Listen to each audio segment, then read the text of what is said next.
If I can't picture it, I can't understand it. Albert Einstein. Welcome students.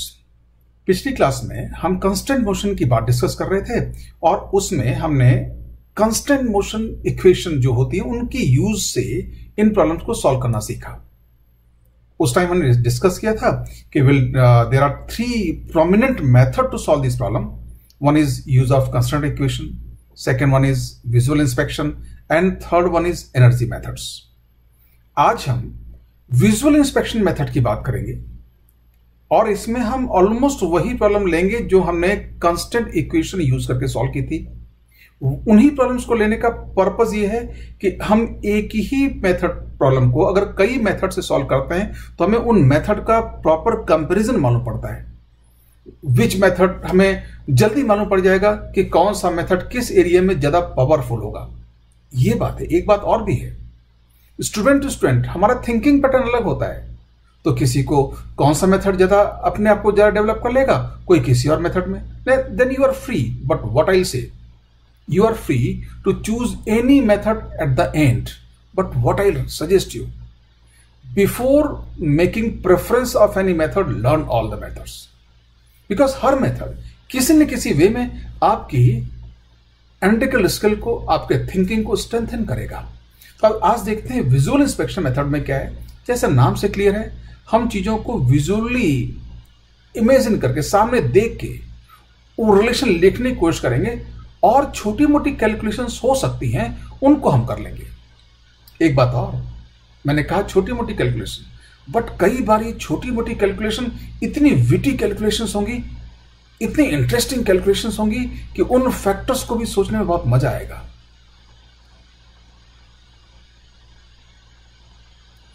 Method of visual inspection in some less complex situations, especially in case of two interconnected bodies, effect of displacement of one body on the other can be visualized and their relation can be predicted intuitively using the constraints। मतलब specially जहां दो body का connection होगा वहां इस method को apply करना बहुत इजी होता है और हम वहीं से अपनी स्टडी स्टार्ट करेंगे और धीरे धीरे सिस्टम की कॉम्प्लेक्सिटी इंक्रीज करते जाएंगे, उसमें और वैरायटी के कंस्ट्रेंट लाते जाएंगे और हर चीजों में कैसे हम विजुअल इंस्पेक्शन इंप्लीमेंट करेंगे उसकी बात सीखेंगे। तो सबसे पहले as an example, logical example, I am not taking as a numerical problem but as a discussion example, we take a two block system suspended with the help of string on a pulley, जिसको हम आगे चल के Atwood machine बोला करेंगे। As an example, we discuss the following very simple setup. You can see, जैसे कहा था, ये दो ब्लॉक है, एक रस्सी से इस पुली के ऊपर लटके हुए हैं। अब एक ब्लॉक को नीचे जाने दें तो दूसरा ब्लॉक ऊपर जाएगा and you can visualize the things will be like that। अब मान लीजिए हमने यहां तक का मोशन कंसिडर किया, तो आप विजुलाइज करिए ब्लॉक ए कहां से लाता, ब्लॉक ए यहां से लाता और ब्लॉक बी यहां से लाता। तो ब्लॉक ए की इनिशियल पोजीशन यहां रही होगी and you can see this is the displacement of the block A. Now block B की initial position you can see अपने सामने थी and this is the displacement of block B.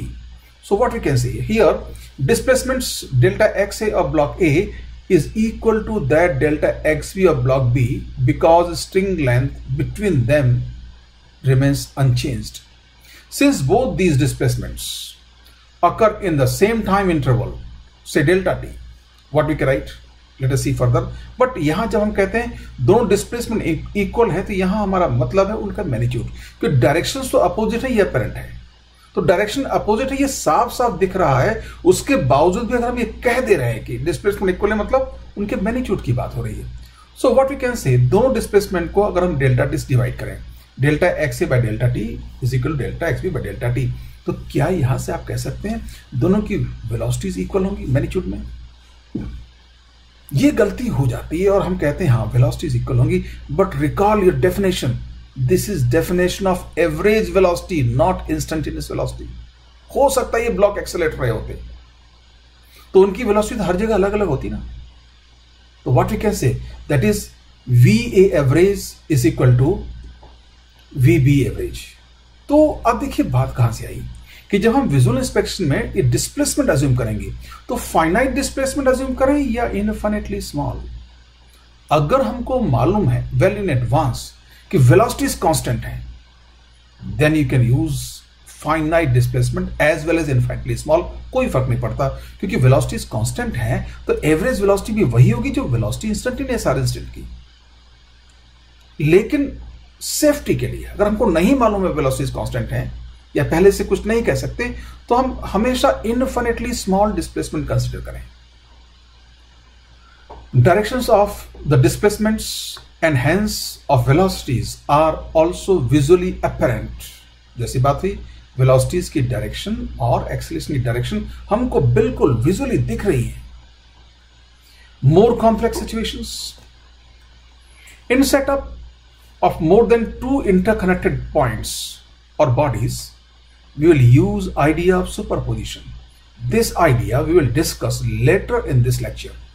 अब देखिए ऐसी सिचुएशन हम मोर कॉम्प्लेक्सिटी पे जाएं तो दो तरह से सेटअप को कॉम्प्लेक्स बना सकते हैं। एक तो हम नंबर ऑफ इंटरकनेक्टेड पॉइंट्स बढ़ाते जाएं, तो जहां दो से ज्यादा इंटरकनेक्ट पॉइंट होंगे वहां पर हम एक स्पेशल आइडिया जिसको बोलेंगे सुपरपोजिशन वो यूज करेंगे। और ये सुपरपोजिशन क्या होता है अभी थोड़ी देर बाद डिस्कस करेंगे। एक बात और, अगर दो पॉइंट्स हैं लेकिन उनके बीच के मोशन को, उनके मोशन रिलेशनशिप को, उनका इंटरकनेक्टेड लिंक की एक से ज्यादा कैरेक्टरिस्टिक प्रॉपर्टी गवर्न कर रही है, या यूं कहें एक बॉडी पर दूसरे बॉडी का मोशन का जो इफेक्ट है उसमें दो से ज्यादा फैक्टर हैं, तो वहां भी सुपरपोजिशन का आइडिया यूज होगा। And this superposition idea is very useful. If you learn this superposition, then you can apply this visual inspection in any kind of situation. Actually, this is very important idea. Let us see further.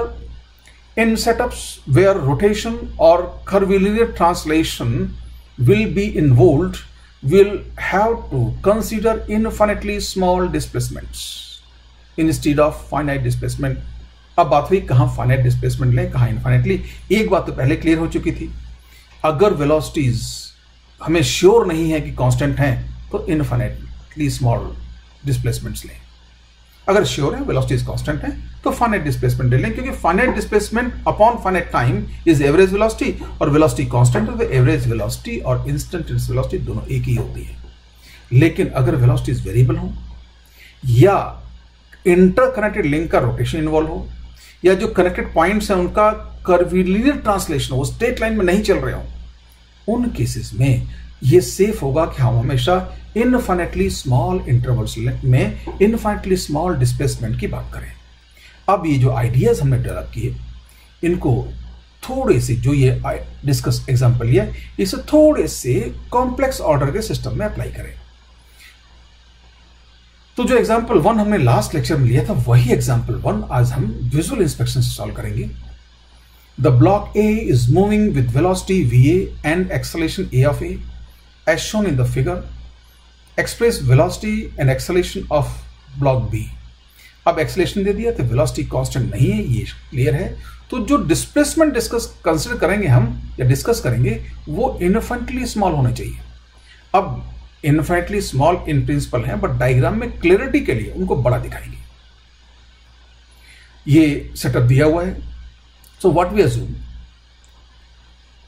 see here, displacement dxa and dxb of the blocks A and B are shown in the figure। अब block B को हम थोड़ा सा ऐसे shifted मान लें। देखिए block केवल B और पुली को ध्यान दें, ये पुली और B आपस में कनेक्टेड है तो ये एज ए होल मूव करेंगे। अब देखिए ये जो ब्लॉक B ऊपर गया मतलब पुली यहां से यहां आई तो ये यहां से यहां तक और यहां से यहां तक ये इक्वल होगा डिस्प्लेसमेंट ऑफ ब्लॉक बी और डेल्टा एक्स बी, और we can say D X B more precisely. अब यहां से एक बात क्लियर है, ये पुली यहां गई तो ये रस्सी यहां लटकी हुई नहीं रहेगी। क्या होगा, ये ब्लॉक इस रस्सी को नीचे खींच लेगा। ऐसे ये स्टेप में नहीं होगा, ऐसा नहीं हो पहले पुली ऊपर गई और फिर रस्सी लटकी और ब्लॉक ने खींचा। ये पुली का थोड़ा सा ऊपर जाना, रस्सी का हैंग होना और फिर ब्लॉक का खींचना, ये कंटिन्यूस प्रोसेस लगातार होता रहेगा। तो अब यहां से हमको अपरेंटली क्लियर है कि ये ब्लॉक ए कितना नीचे आएगा, ये डेल्टा एक्स बी और ये डेल्टा एक्स बी, मतलब 2 डेल्टा एक्स बी नीचे आएगा। By visual inspection we can easily say that displacement dxb will let 2dxb length of the thread available to the block A for its downward displacement dxa। मतलब ये पुली का जो dxb displacement है, ये block D A के लिए 2dxb thread length available कराएगा नीचे जाने के लिए। तो ब्लॉक ए कितना जाएगा, dxa will be equal to 2dxb, so dxa will be equal to 2dxb and that we can see very easily visually। अब दोनों तरफ हम dt से डिवाइड कर दें तो हमको वेलोसिटी रिलेशनशिप मिल गए। So dxb is equal to half of dxa, so what we can say, these displacements occur in the same time interval, say dt, so by dividing both sides with dt। तो ये बड़ा important है, दोनों displacement simultaneously हुए, अलग अलग time पे नहीं हुए, इसलिए dt से डिवाइड करके हम वेलोसिटी रिलेशनशिप निकाल सकते हैं। So dxb upon dt is equal to half dxa upon dt, so what we have, vb is equal to half of va।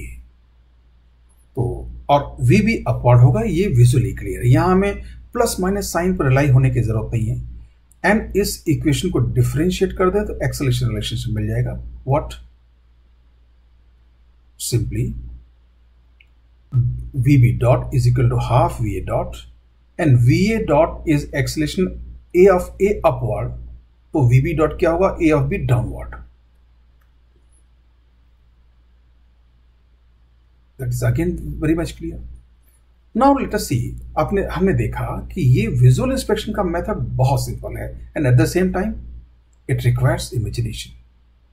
और विजुअलाइजेशन पावर हम जितनी इंक्रीज करेंगे आगे मैकेनिक्स में बहुत काम आने वाली है, क्योंकि मैकेनिक्स में आगे चल के मैक्सिमम प्रॉब्लम में जो सबसे इंपॉर्टेंट काम होता है, उस प्रॉब्लम में क्या फिनोमिना, क्या प्रोसेस डिस्क्राइब किया हुआ है, अगर वो प्रोसेस आपने प्रॉपरली डिकोड कर लिया तो आप उस सिचुएशन को एनालाइज बहुत आसानी से कर लेंगे।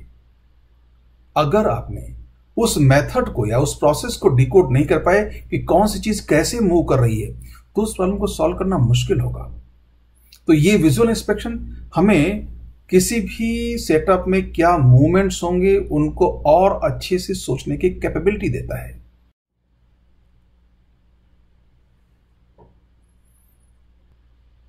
Superposition. If the constant equation is a linear equation in terms of the position coordinates of the interconnected points, we can use idea of superposition। अब देखिए एक सुपरपोजिशन प्रॉपर्टी है जो लीनियर फंक्शंस में यूज होती है। Please be careful about linear function and linear equation. किन्हीं भी वेरिएबल्स के बीच का कोई भी इक्वेशन अगर लीनियर है और उसमें कांस्टेंट टर्म प्लस माइनस में नहीं है तो लीनियर फंक्शन होगा। लेकिन अगर कांस्टेंट टर्म प्लस माइनस में है तो उसको लीनियर फंक्शन है, उसको लीनियर इक्वेशन बोलेंगे। अब लीनियर इक्वेशन में सुपरपोजिशन यूज नहीं होगा, लीनियर फंक्शन में यूज होगा। लेकिन यहां हम कह रहे हैं कि जो कांस्टेंट इक्वेशन है पोजीशन कोऑर्डिनेट टर्म में, वो लीनियर इक्वेशन हो तो हम सुपरपोजिशन यूज कर सकते हैं। क्यों, बात को समझिए। ये लीनियर इक्वेशन है तो हो सकता है उसमें कांस्टेंट टर्म्स हो सकता ना हो, लेकिन जैसे हम आगे यूज करेंगे इसको हमको डिफरेंशिएट करना पड़ेगा। या वेलोसिटी रिलेशन के लिए अगर हमको डिस्प्लेसमेंट रिलेशनशिप लिखना हो तो डिफरेंशियल लिखना पड़ेगा। जैसे डिफरेंशियल लेंगे, डिफरेंशिएट करेंगे, वो सारी कांस्टेंट टर्म जीरो हो जाएंगी। तो डिफरेंशियल्स के टर्म्स में अगर इक्वेशन देखें, हमारे पास वेरिएबल्स होंगे और उनका लीनियर कॉम्बिनेशन होगा without any constant term, so that will be a linear function. It may be implicit form और it may be explicit form. तो यहां सुपरपोजिशन यूज कर सकते हैं। अब ये एक मैथमेटिक्स का आइडिया है कि linear functions follow property of superposition. अब ये आइडिया फिजिक्स के कई चैप्टर्स में सुपरपोजिशन यूज होगा, धीरे धीरे इसको हम क्लियर करेंगे। बट अभी सिंपलिस्टिकली हम ये मान लें कि कांस्टेंट मोशन में सुपरपोजिशन यूज कर सकते हैं, बट ये आइडिया हम धीरे धीरे समझेंगे। Displacement of a point under consideration in an infinitely small time interval is equal to the sum of displacements of that point due to individual displacements of all other interconnected points। बात को समझिए, एक बार दोबारा पढ़ते हैं इसको। Displacement of a point under consideration in an infinitely small time interval is equal to the sum of displacements of that point due to individual displacement of all interconnected points। मतलब जिस पॉइंट के motion को हम देख रहे हैं, the point under consideration, उसका किसी very small infinitely small time interval में जो डिस्प्लेसमेंट होगा वो बाकी इंटरकनेक्टेड पॉइंट जितने भी हैं उनका इंडिविजुअल कंट्रीब्यूशंस क्या था उसके सम के बराबर होगा। मतलब अगर मान लो एक point A B C, 3 points interconnected हैं, तो ए का जो नेट डिस्प्लेसमेंट होगा किसी टाइम dt में, वो ए का केवल बी के कारण डिस्प्लेसमेंट कितना होता, सी को रुका हुआ मान लेते हैं। समझ में? ऐसे ही ए का सी के डिस्प्लेसमेंट के कारण क्या डिस्प्लेसमेंट होता, बी को रुका हुआ मान लेते हैं। तो अगर हम बी के डिस्प्लेसमेंट कारण ए का डिस्प्लेसमेंट निकाल रहे हैं सी को रुका हुआ मान के, तो हम इसको बोलेंगे इंडिविजुअल कंट्रीब्यूशन ऑफ बी। ऐसे ही बी को रुका हुआ मान के सी को चलता हुआ मान के ए का कितना डिस्प्लेसमेंट होगा वो देखेंगे, तो हम इसको बोलेंगे इंडिविजुअल कंट्रीब्यूशन ऑफ सी। तो ए का जो नेट डिस्प्लेसमेंट होगा ए बी और सी के इंडिविजुअल कंट्रीब्यूशंस के सम के बराबर होगा। तो इस तरह से देखिए सुपरपोजिशन में हमने क्या किया, एक मल्टी पॉइंट बॉडी या मल्टी पॉइंट इंटरकनेक्टेड सिस्टम है, इसमें कई सारी बॉडीज इंटरकनेक्टेड हैं सिंपलिसिटी के लिए, उनको हमने कई सारी 2 बॉडी प्रॉब्लम्स में ब्रेक कर लिया। एक बार आगे फर्दर इस आइडिया को यूज करने से पहले या एग्जांपल से हम समझें, इसको समराइज कर लेते हैं। In other words, find displacements of the point under consideration due to displacement of each interconnect point alone, assuming other points at rest, and then sum all of them with due regards to their direction। मतलब जो बात अभी discuss की उसको statement में लिखा। इस statement मतलब समझिए, जिस पॉइंट का हमें डिस्प्लेसमेंट फाइंड करना है दूसरे की टर्म में क्या करें, find displacements of the point under consideration due to displacement of each other interconnect point alone. मतलब हमने जैसे वही बात की, अगर ए बी सी है, ए का हम नेट डिस्प्लेसमेंट निकालना चाहते हैं बी और सी कारण, तो पहले ए का केवल बी के कारण अलोन निकालिए सी को रुका हुआ मान के, ऐसे ही ए का सी कारण निकालिए बी को रुका हुआ मान के, और जो दोनों डिस्प्लेसमेंट आए effect of B and effect of C, उनको उनकी डायरेक्शंस को ध्यान रखते हुए ऐड कर दें। सो that idea is not very difficult, but ऐसे वर्ड्स में समझना बड़ा मुश्किल, क्योंकि इसका हम कोई फॉर्मूला नहीं लिख सकते। तो इसको जब हम एग्जांपल में भी इंप्लीमेंट करेंगे आप देखेंगे बहुत आसान है। और यहां भी बात क्लियर है कि A B C 3 body problem को हमने ए बी और ए सी 2 बॉडी प्रॉब्लम में ब्रेक कर लिया, तो प्रॉब्लम वही पुरानी वाली हो गई कि 2 बॉडी सिस्टम में हम विजुलाइजेशन बहुत इजी कर सकते हैं। Obviously this idea will be useful when number of factors affecting the motion of a point are more than 2। अब ये एक अलग बात है, हो सकता है 2 बॉडी इंटरेक्शन ही हो, लेकिन उसमें उनके मोशन को अफेक्ट करने के लिए एक से ज्यादा फैक्टर जो कंस्टेंट है इंटरकनेक्ट लिंक का, उसके अलावा कोई फैक्टर और भी हो, तो भी हम सुपरपोजिशन का आइडिया यूज कर सकते हैं। अब ये आइडिया सारी बातें कई एग्जांपल्स लेने के बाद ज्यादा अच्छी तरह समझ पाएंगे। How to use this idea, let there be 3 interconnected points A B and C. अब इस मेथड को हम कैसे इंप्लीमेंट करेंगे, इसकी एक एल्गोरिथम बना लें। एल्गोरिथम मतलब मेथड क्या होगा वो, और उसमें हम नोटेशंस क्या यूज करेंगे उस मैथमेटिकल नोटेशंस के टर्म्स में लिख लें। D X A comma B, displacement of A due to displacement of B alone. मतलब ए कोमा बी लिखा, मतलब ए का डिस्प्लेसमेंट केवल बी को चलता हुआ मानेंगे, सी को रुका हुआ मान लेंगे। मान लो डी ई एफ और बॉडीज होती तो यहां केवल बी को रुका हुआ मानते, बी का इफेक्ट ए पर देख रहे हैं तो सी डी ई बाकी सबको रुका हुआ मानेंगे। ऐसे ही D X A comma C, displacement of A due to displacement of C alone. तो यहां हम केवल सी के कारण ए पर क्या इफेक्ट होगा देखेंगे, बी को रुका हुआ मान लेंगे। अब सुपरपोजिशन क्या कहता है, D X A displacement of A net. According to the superposition theorem, dxa is equal to dxa comma B plus dxa comma C. अब मान लीजिए डी ई एफ और बॉडी होती तो यहां एक टर्म जुड़ जाती, dxa comma D plus dxa comma E and so on. तो dxa कोमा ई क्या होता है समझ लें, वो केवल ई को चलने के कारण ए पर क्या इफेक्ट होता है वो देखते। बी सी डी ई छोड़ के एफ जी सबको रुकाव मान लेते। तो that is idea, very simple. मतलब हम जिस बॉडी पर ध्यान दे रहे हैं, द बॉडी अंडर कंसिडरेशन और पॉइंट अंडर कंसिडरेशन, उस पर हम सारे पॉइंट्स को एक एक करके चलता हुआ मानेंगे और उनके कारण क्या इफेक्ट होगा उसको काउंट कर लेंगे। और वो सारे ये इफेक्ट आगे इनकी डायरेक्शंस भी देख लेंगे। अब ये सारी टू पॉइंट प्रॉब्लम्स हो गई। अब ये सारे डिस्प्लेसमेंट हमको मैग्नीट्यूड मालूम है और डायरेक्शन मालूम है, इनको ऐड कर देंगे सुपरपोजिशन के थ्योरम से और हमको जो पॉइंट हम कंसिडर कर रहे हैं उसका डिस्प्लेसमेंट मिल जाएगा।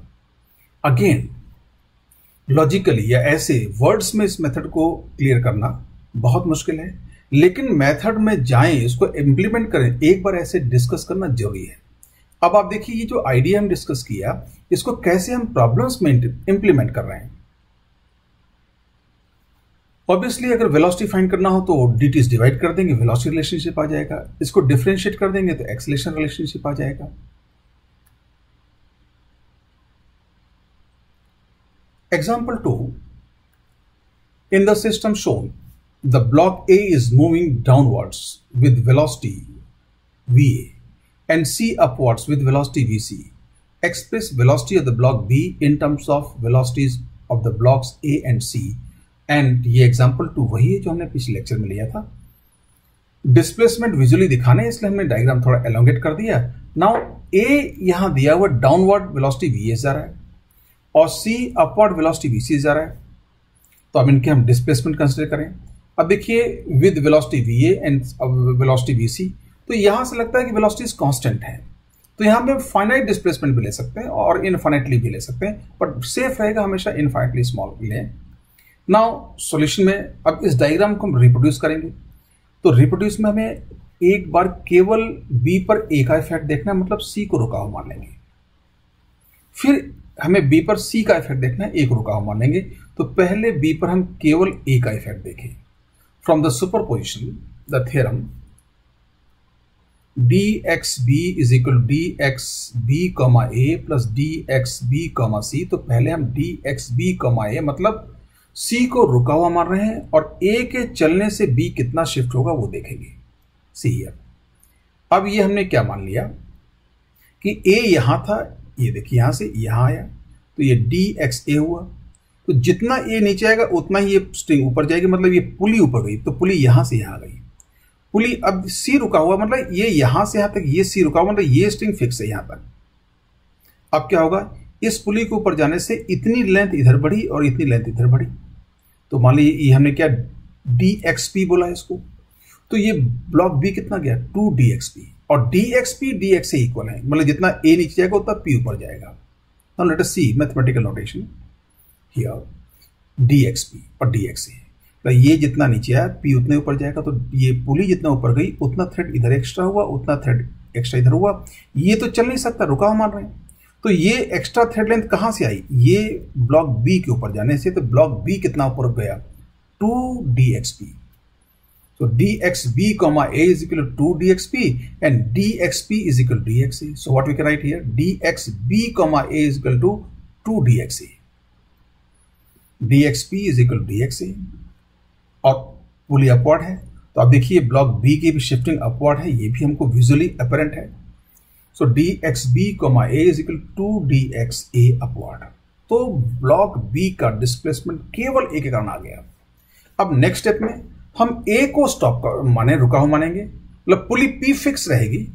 अब C का जो डिस्प्लेसमेंट था C को थोड़ा ऊपर ले जाएं तो ब्लॉक B ऑब्वियसली नीचे आएगा। अब कितना नीचे आएगा वो देखना है। सी हियर, पुली C यहां पे थी, इसको हम यहां ले गए। तो अब देखिए इतना थ्रेड लेंथ और इतना थ्रेड लेंथ ये एक्स्ट्रा हुआ और ये ब्लॉक B इतना नीचे आ जाएगा। मतलब अगर ये dxc होता तो B 2dxc नीचे आता। See here in mathematical notation, ये dxc है और dxb, c है, तो dxb, c क्या हुआ twice of dxc, this and this. So dxb, c is equal twice of dxc। Now direction मालूम है, डिस्प्लेसमेंट मालूम है, अब सुपरपोजिशन में वैल्यूज रख दें। So substituting values from the figure dxb is equal to 2dxa upward plus 2dxc downward. Direction हमने count कर ली, अब हम अपवर्ड या डाउनवर्ड किसी को पॉजिटिव मान लें, so let us usually we assign positive sign to upward direction. तो dxb क्या हो गया, 2dxa माइनस 2dxc, और twice of dxa minus dxc। अब पूरी इक्वेशन को dt से डिवाइड कर दी, you will find velocity relationship. So dxb by dt is equal to dxa by dt minus dxc by dt। यहां हमने अपवर्ड डायरेक्शन पॉजिटिव मानी है, तो vb इज इक्वल टू क्या आ गया, twice of va minus vc। मतलब अगर जब तक va बड़ा है तब तक vb अपवर्ड होगा, और जैसे vc va से बड़ा हो जाएगा vb नेगेटिव, मतलब ये डाउनवर्ड हो जाएगा। सो आप देखिए ये मेथड भी हमने, मतलब यहाँ पे एक से ज्यादा बॉडी थी तो सुपरपोजिशन आइडिया कैसे यूज किया, उससे हम इसको टू बॉडी प्रॉब्लम में ब्रेक करते करते सॉल्व कर लिया कि टू बॉडी प्रॉब्लम्स को विजुअली इंस्पेक्ट करना या आंसर निकालना बड़ा आसान होता है। तो ये आपको अच्छे से समझ में आ गया होगा कि सुपरपोजिशन का आइडिया कैसे इंप्लीमेंट करते हैं। मतलब अगर एक से ज्यादा बॉडीज हो तो किसी बॉडी का नेट मोशन निकालना है तो उस पर एक एक बॉडी का मोशन निकालते जाइए इफेक्ट, बाकी जब एक का इफेक्ट कंसिडर करें तो बाकी सबको रुकाव मान लें, और ऐसे सारी बॉडीज का इफेक्ट काउंट करने के बाद उनको एज ए डायरेक्शन ऐड कर दें, विद डायरेक्शन ऐड कर दें। Now let us see in some next problem. Example 3. In the setup shown, the block A is moving downwards with a velocity 1 cm per second and the motor M is moving towards the right with a velocity 2 cm per second. Find the rate at which the motor winding or unwinding the rope. अब देखिए क्या हुआ, ये setup है। इसमें अगर motor shift ना हो, अगर 2 cm per second वेलोसिटी 0 भी होती और मोटर के रोटेट करने से, ये जो शाफ्ट है इसके, मान लो ये एंटी क्लॉकवाइज रोटेट होती तो रस्सी इस पे छोड़ती, ब्लॉक नीचे आता, और ये क्लॉकवाइज रोटेट होती तो रस्सी इस पे लिपटती, ब्लॉक ऊपर जाता। मतलब ये रस्सी के वाइंड एंड अनवाइंड होने के कारण ये ब्लॉक और चलेगा। तो यहां पे ए और एम इंटरकनेक्ट है रस्सी से, लेकिन ए के मोशन को अफेक्ट करने के लिए यहां पे दो फैक्टर हैं, मोटर की शिफ्टिंग और मोटर का रोटेशन। तो इन दोनों इफेक्ट का हम अलग अलग निकाल के ए पर सुपरपोजिशन लगा सकते हैं। Let us see how will do it. Let rate of unwinding of rope be denoted by L dot. Here L is the length of the rope between the motor shaft and the block. Motor shaft इस portion को बोलते हैं जिस पर ये पुली रस्सी लिपटी हुई होगी, ये पुली भी बोलते हैं, शाफ्ट भी बोलते हैं। नाउ अब एल ये रस्सी है, तो जो एल डॉट होगा इसके रेट ऑफ चेंज वो अनवाइंडिंग रेट होगी, अगर प्लस है तो, माइनस है तो वाइंडिंग रेट होगी। तो हम अभी अनवाइंडिंग मान लें। Let V A comma M R velocity of the block A due to motor rotation. V A M R means motor rotation.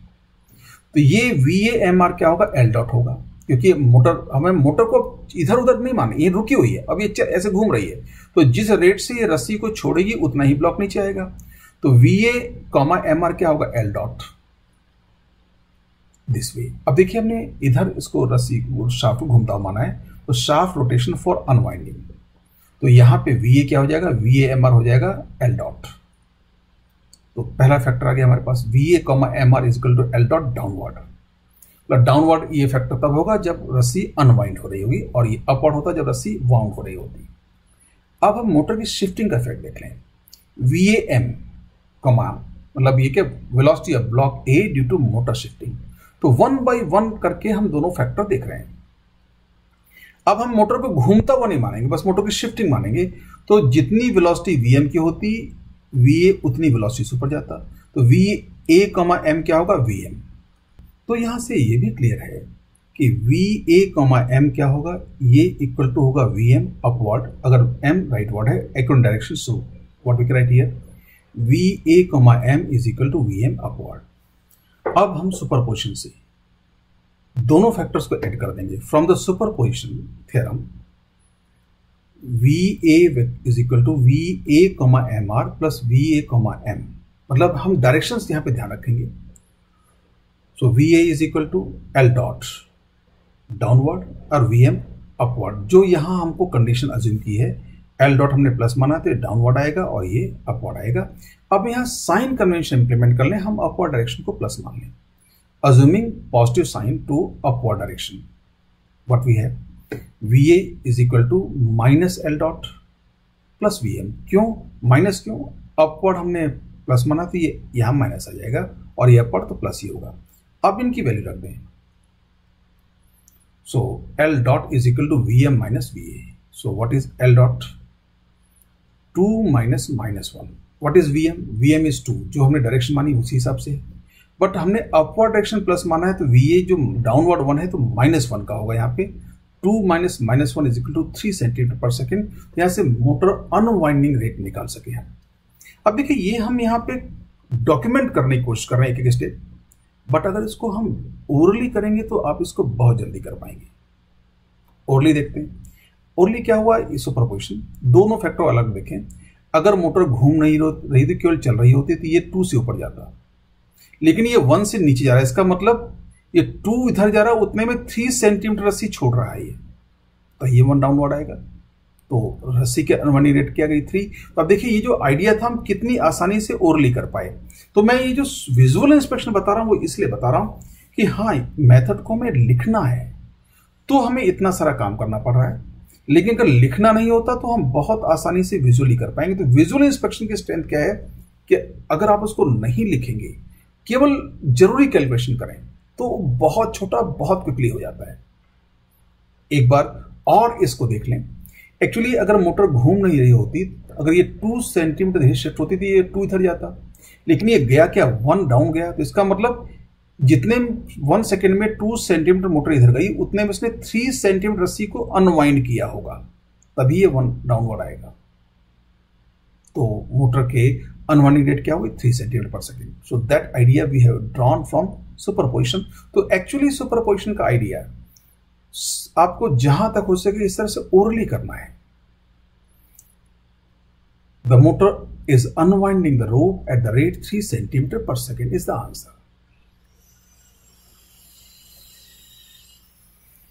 Example 4. In the setup shown, the block A is moving downwards with a constant velocity Va.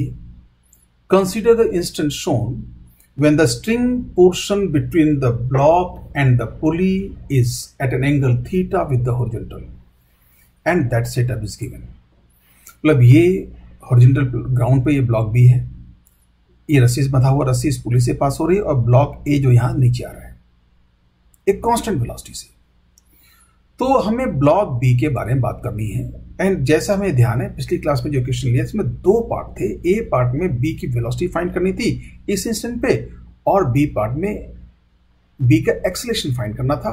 और वहां आप realise कर सकते हैं constant equation बना के acceleration के लिए डिफरेंशिएट करना काफी लेंदी प्रोसेस था। Let us see how we can do it by visual inspection.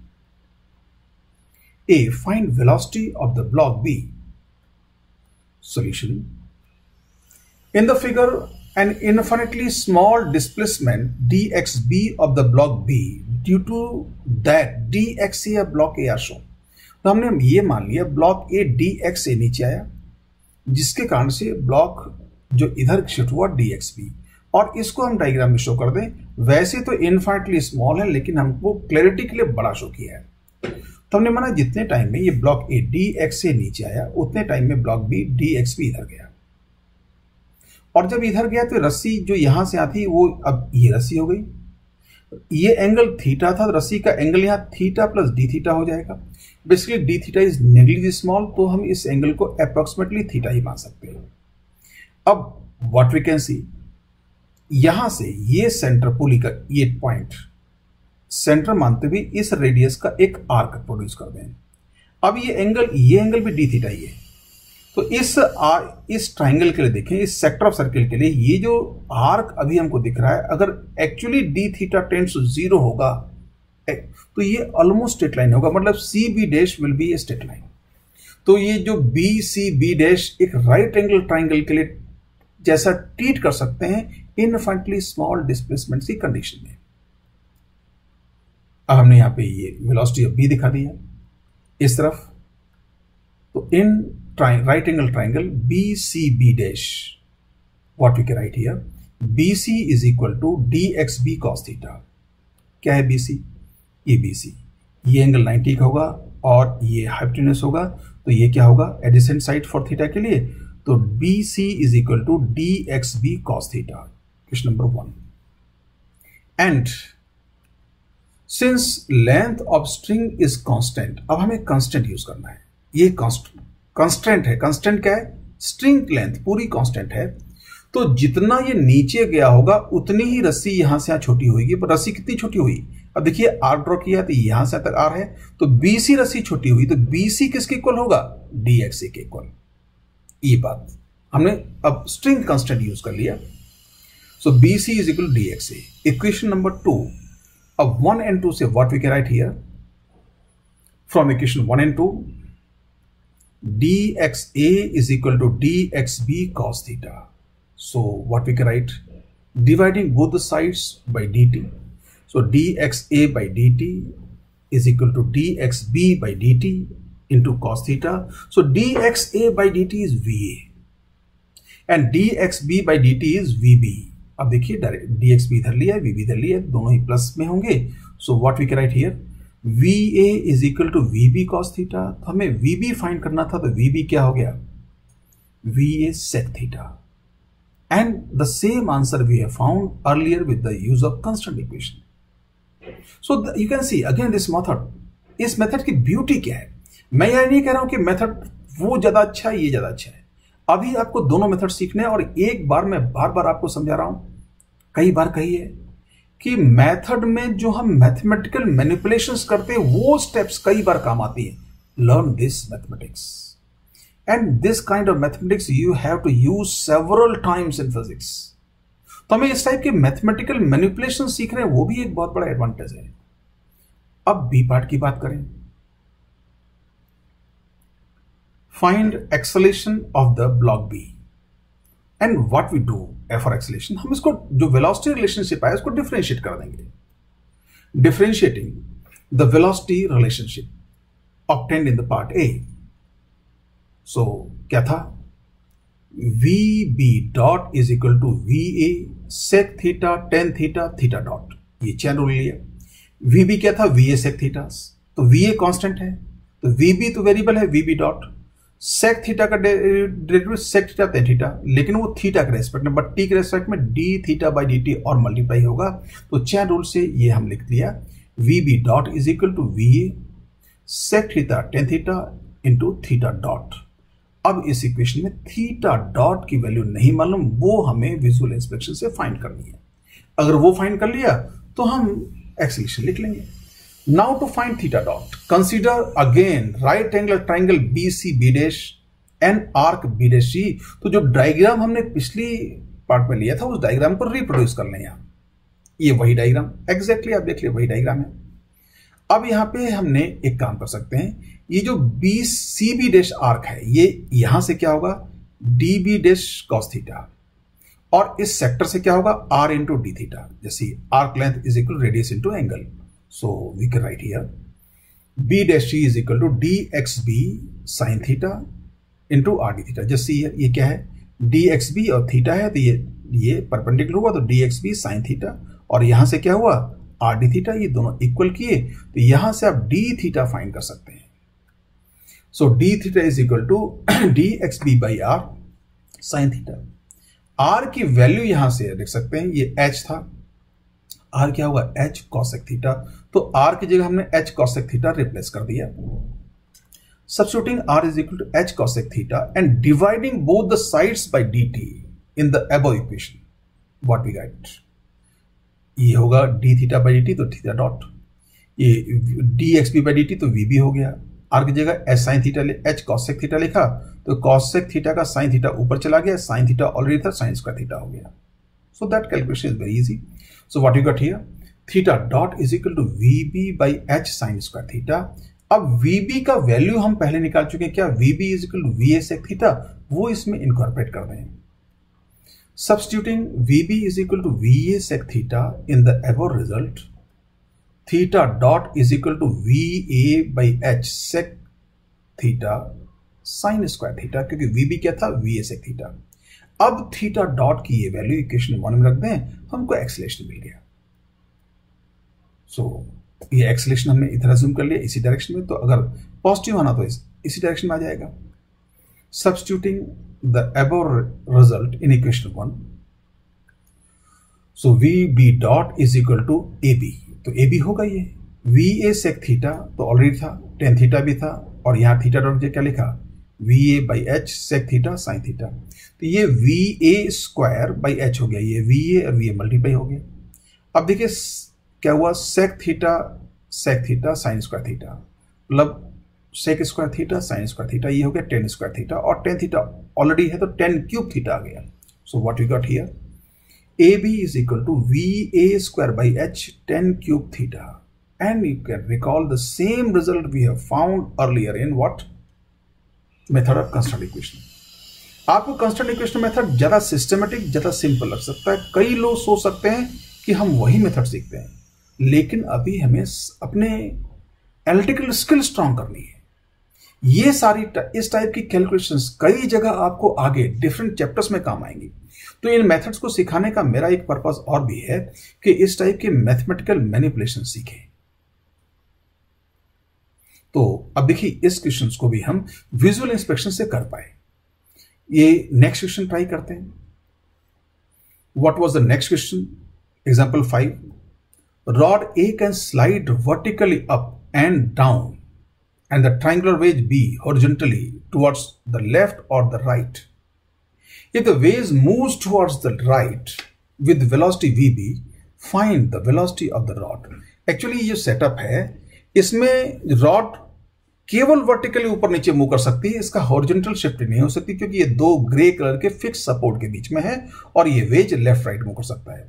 अब देखिए वेज को हम राइट की तरफ ले जाएंगे तो रॉड नीचे आएगी, और वेज को इधर पुश करेंगे तो रॉड ऊपर जाएगी। इसलिए कहा है the ways can move horizontally left और राइट, और rod can move vertically up and down. Now what is the problem? अब इसमें हमने इस कंडीशन में ये माना कि वेज बी इधर वेलोसिटी वी से जा रहा है, तो रॉड की वेलोसिटी क्या होगी? अब विजुअल इंस्पेक्शन में तो हम इनफाइनाइटली स्मॉल डिस्प्लेसमेंट देके छोड़ रहे हैं। तो अब देखिए हम ब्लॉक वेज बी को थोड़ा शिफ्ट करेंगे, उस कारण से रॉड कितना नीचे आएगी उसको विजुअली देखेंगे। Shape of the wedge and the constant horizontal position of the rod are the constant. Actually इसमें constant क्या है? वेज की शेप और रॉड की horizontal position, और ये हम इंप्लीमेंट करते जाएंगे। जब हम वेज को मूव कराएंगे तो उसकी शेप नहीं चेंज करेंगे, और रॉड को केवल वर्टिकली नीचे आने देंगे, उसको इधर उधर हॉरिजॉन्टली शिफ्ट नहीं होने देंगे। तो जो कंस्टेंट था वो इंप्लीमेंट हो गया। सही। अब देखिए इस डायग्राम में हम बी को थोड़ा शिफ्ट करते हैं। वैसे ये डिस्प्लेसमेंट ने बड़ा दिखा है, बट ये इनफाइनाइटली स्मॉल ही है। You can see again, see this way. अब देखिए हुआ क्या, ये रॉड का हम ये पॉइंट ले यहां से आया, और वेज का ये पॉइंट पहले यहां से था, यहां से, तो वेज का डिस्प्लेसमेंट यहां से यहां ले लेंगे। क्यों? वेज का ये वाला पॉइंट पहले कहां था? इस जगह पे था, तो यहां से यहां तक तो क्या हुआ? वेज का डिस्प्लेसमेंट। और रॉड का ये वाला कॉर्नर यहां पे था, तो रॉड यहां से यहां, तो ये किसका डिस्प्लेसमेंट हुआ? रॉड का displacement. Let us show them. So ये रेड वेक्टर से आप देखिए dxa दिखाई दे रहा है यहां से यहां तक, और dxb यहां से यहां तक, this way. Now you can see this triangle, ये एंगल अगर थीटा है तो ये एंगल भी थीटा होगा, and you can write very easily dxa is equal to dxb tan theta. Relation between displacements of the wedge and the rod is dxa is equal to dxb tan theta. अब देखिए यहां visual inspection बहुत ही simple हुआ, simpler than the constant equation. Now divide by dt, you can find velocity relationship.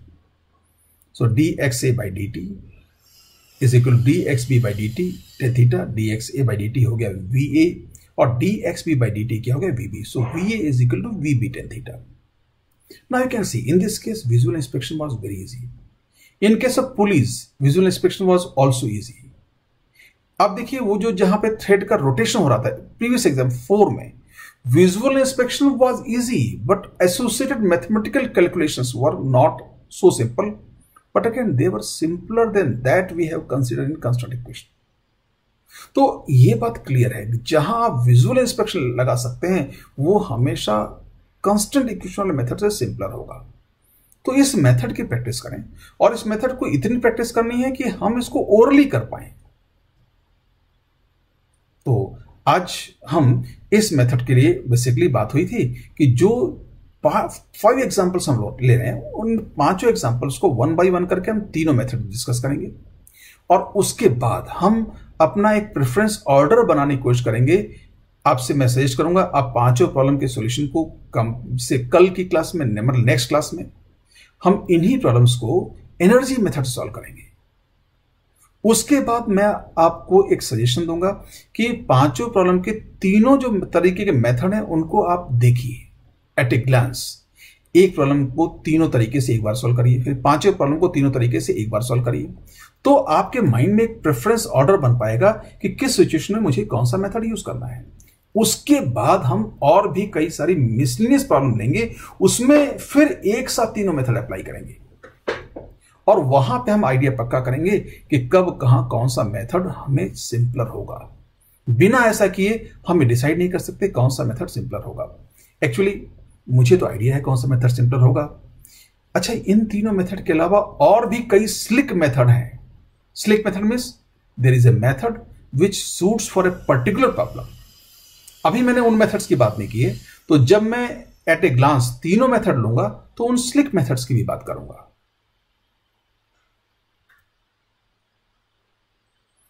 हम homework की बात कर लें। Home assignment, revise all the ideas covered today in this lecture and practise all examples, जो मैंने अभी कहा।